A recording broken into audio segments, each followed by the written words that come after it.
ستاسې مخکینی رئیس جمهور محترم اشرف غني صاحب دغه یوه کسې شعر شوی دی په رسنیو کې ډېر د بېوسۍ په حالاتو کې ناست دی او دغه کسې ډېر افغانان خفه کړي دي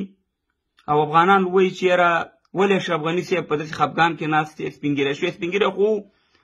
خو ډېر ویډیوګانې کوي او ډېر دغه کس په رسنیو کې اوړي راوړي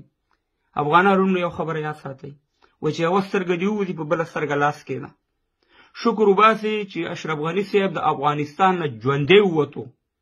که خدا نخواسته هغه واقع شوې کوم چې زموږ مخکینی رئیس جمهور ډاکټر صاحب نجیب الله سره وشوه موږ او تاسې به ټول په ژوندي وانې به ټول مړه وي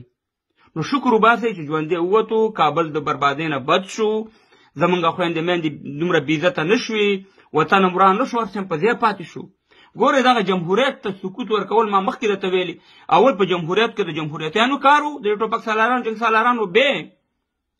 د جمهوریت ته نه شرکت اشرف غني صاحب ورکړی نه پاکستان ورکړی نه طالب ورکړی جمهوریت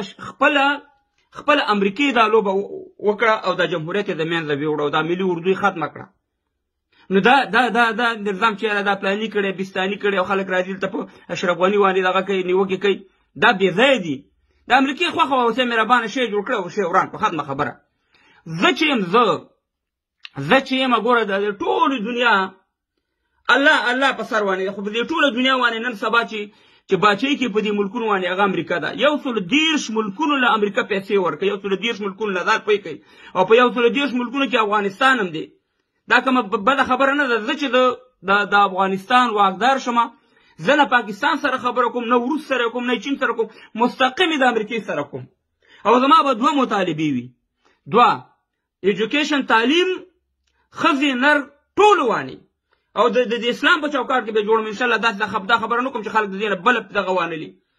صرف موږ له تعلیم پکار دی او موږ له په ګېډه مړېدل پکار دي خلک به ما ته وایي چې دا خبره ته څنګه کې یو اډه دې پکار دي دوه دې پکار دي څلور دې پکار دي راشه په افغانستان کې د لاډې درکړم چې څنګه په قطر کې دي څنګه په دوبۍ کې دي څنګه په سعودي کې دي اوس هسې ملایکو پسې ویلې چې زمونږ هوا اشغال ده چې هوا مې اشغال ده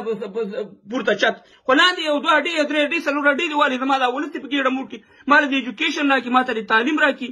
د دې نه بغیر خو مو کېږي نه ځکه چې غټ شیطان او غټ زورواکی چې دی د دنیا هغه دغه دی امریکا ده او بل ورځ جنرال موبین صاحب ګوره په خوست کې خبره وکړه دا خبره ما ډېره پخوا کړې چې موږ غلامي کوو خدا نه خاصه غلامي نه ده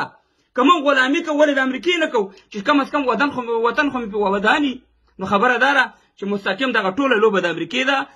ادرس هم غلط کړی دی کله پاکستان راونیسي کله طالب راونیسي کله اشرف غني راونیسي ټوله لوبه د امریکې د جمهوریت هغه جوړ کړی او هغه ورته کشور په امریکې پالانس